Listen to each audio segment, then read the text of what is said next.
are not the Guardians of the Galaxy, but we are a bunch of a-holes. Welcome in to the Bro 4 Squad podcast. We are here to review Guardians of the Galaxy Volume 2. Just got back from the theater.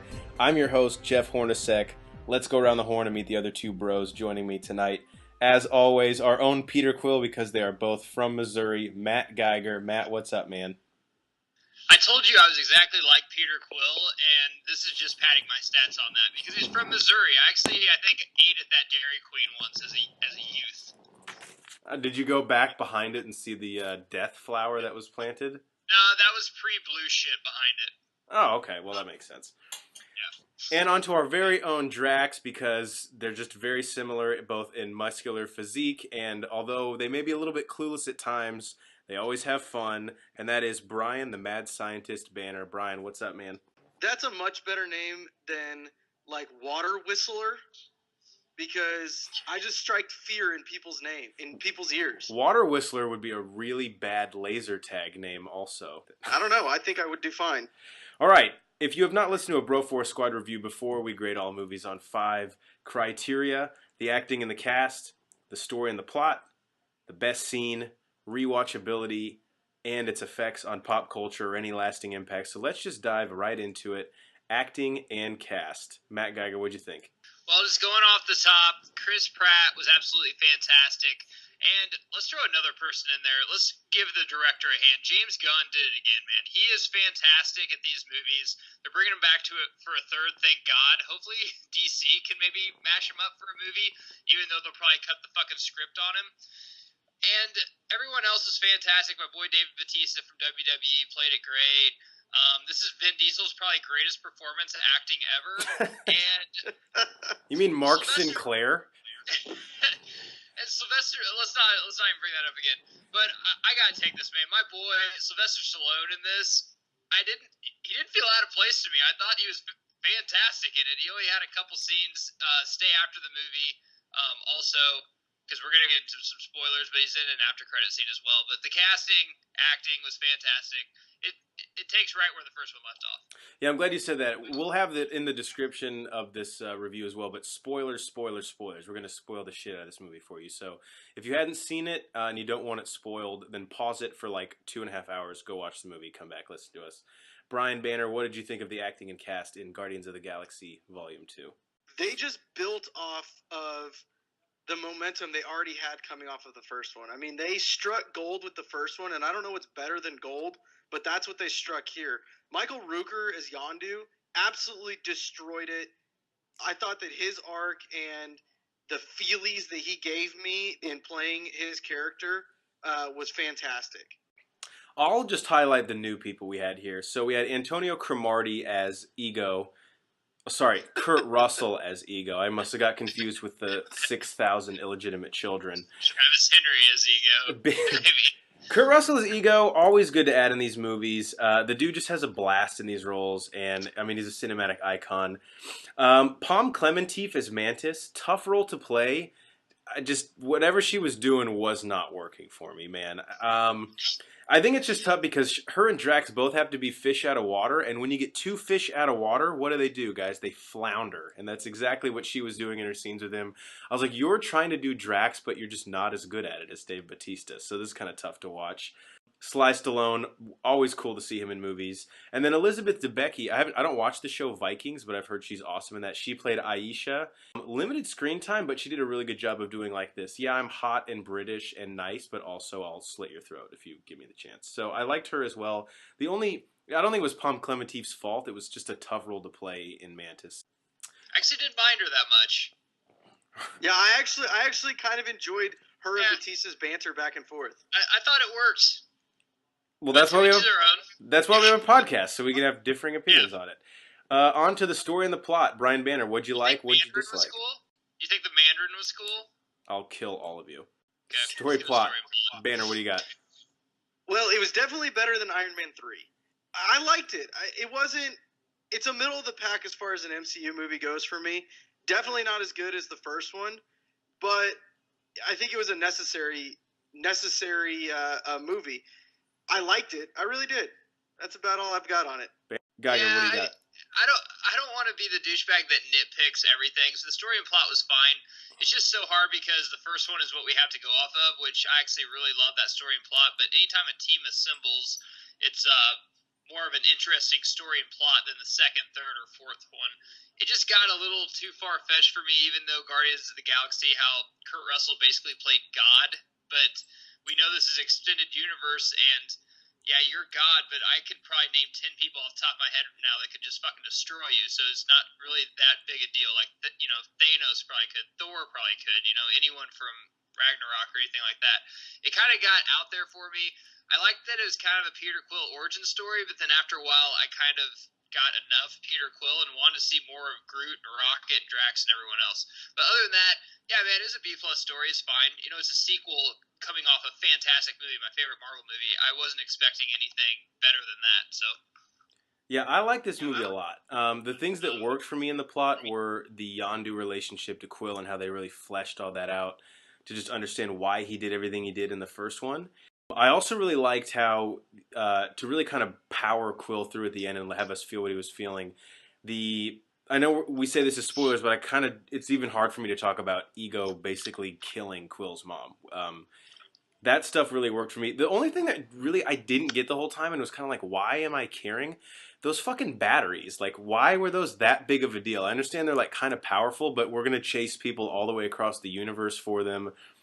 I don't know, that whole thing and them being the MacGuffin of the movie, kind of how the Power Stone was in the first one, I just had more, I don't know, it just didn't really make sense to me. That was like one of the weaker parts of the story to me. But like you said, you're never going to have a sequel like to a movie like Guardians of the Galaxy that exceeds the first one, but this one definitely didn't fall on its face. So the story plot was fine for me. At times, did you guys feel like this is them trying to reassemble the Guardians again? Like, it almost would have worked as the first one at times. Yeah, I think Ultron did the same feeling? thing. It's like they're together, but we still want you guys to care as the audience, so we're going to kind of tear them apart a little bit. That's I kind of. thought they kind of started like, a Batman, like Bruce Wayne, Dick Grayson type thing. How, like, we're going to go our separate ways because both of us are alphas with Rocket and Quill. But then they didn't really tie it up for me at the end. Like, they did it at the very first whenever they were going through the Astro Field. Fucking a la Han Solo, which is fucking badass. We'll get to best scene here in a second. But, how Rocket and Quill are both like, who's better. But I didn't think they really tied that in the end at all. It was just kind of Rocket and Yondu tied it up, but...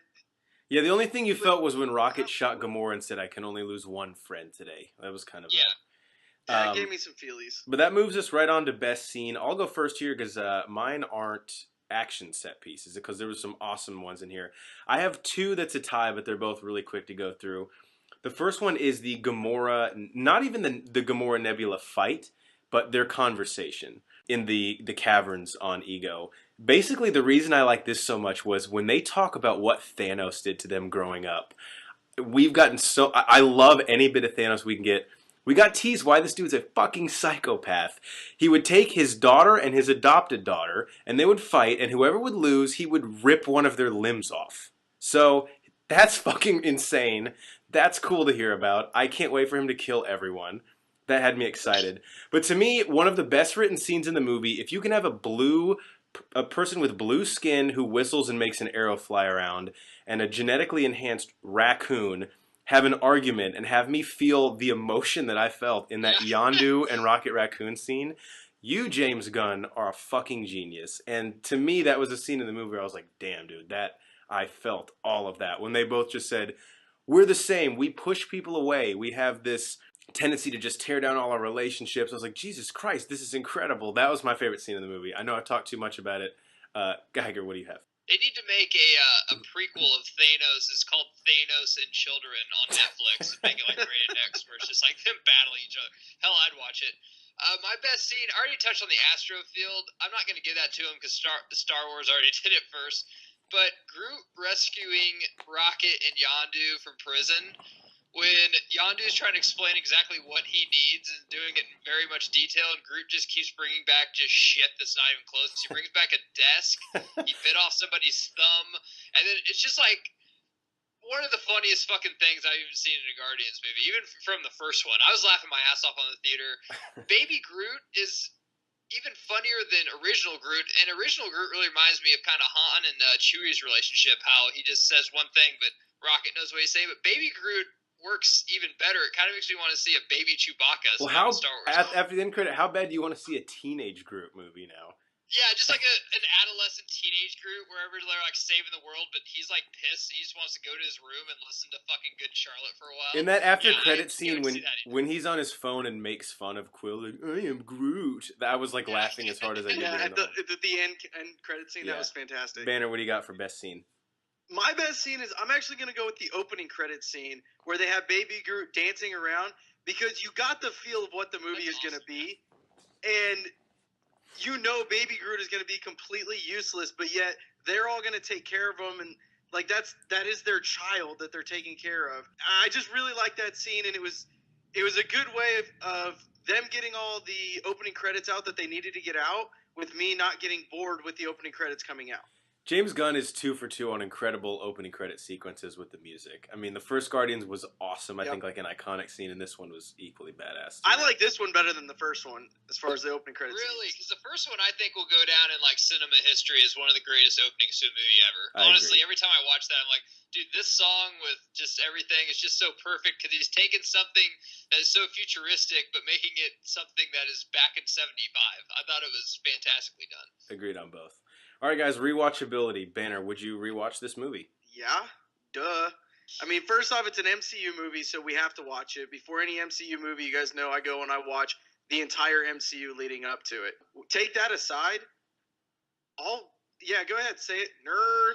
All right. I'm just like, what's your wife, dude? You're like all this. Yeah, you're like going on a cave, like. Those are a lot of movies. Cancel my meetings for the next 4 days. But I'll definitely watch it again, and being that it picked up pretty much right where the first one left off, after I watch the first one, I'll immediately want to go and watch the second one. Geiger? Yeah, we patted this movie on the back for a while. I'll say a couple things. Not as much as the first. I'll still go back and rewatch this. The music really missed for me.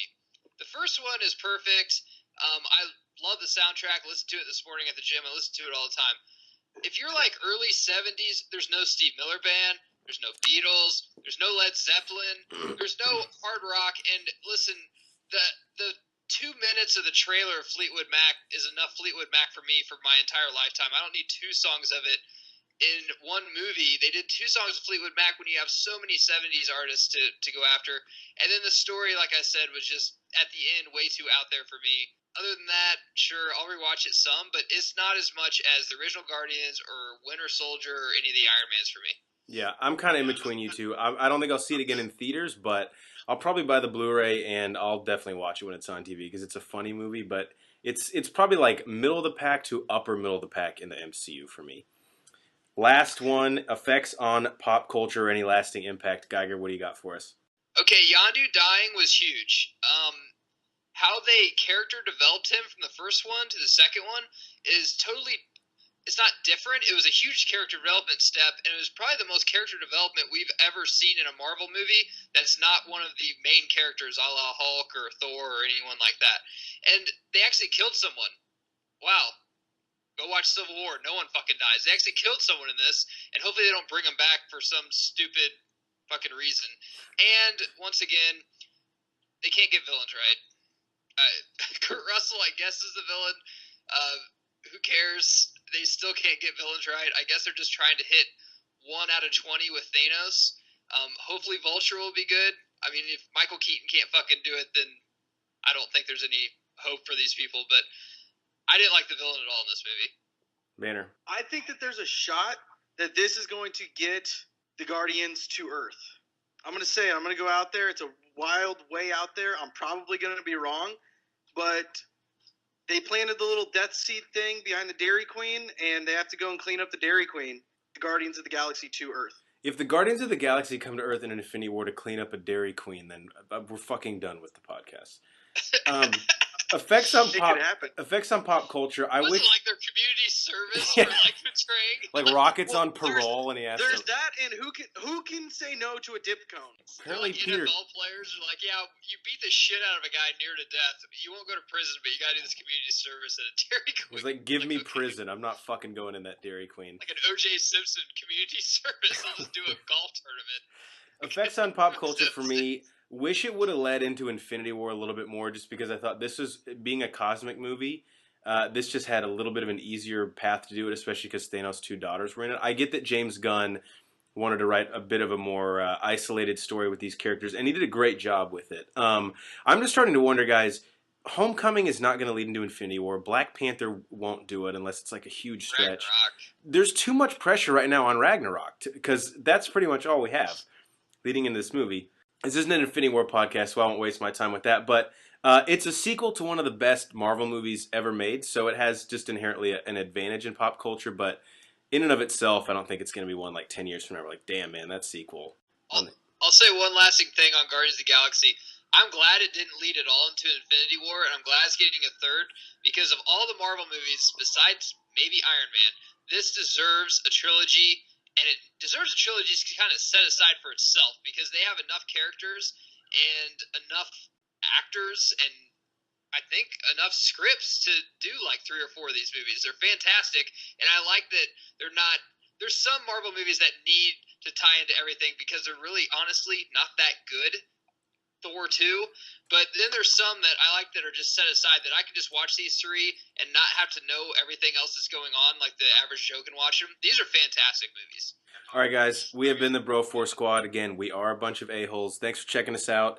Be sure to catch us out on all our social media platforms, broforcesquad.com. Give us a like on Facebook, Bro Force Squad Podcast. Subscribe to us on YouTube and iTunes, Bro Force Squad, 3 words, and follow us on Twitter to see all the stupid shit we say at Bro Force Squad. For Matt Geiger and the mad scientist Brian Banner, I'm Jeff Hornacek. We'll catch you guys next time.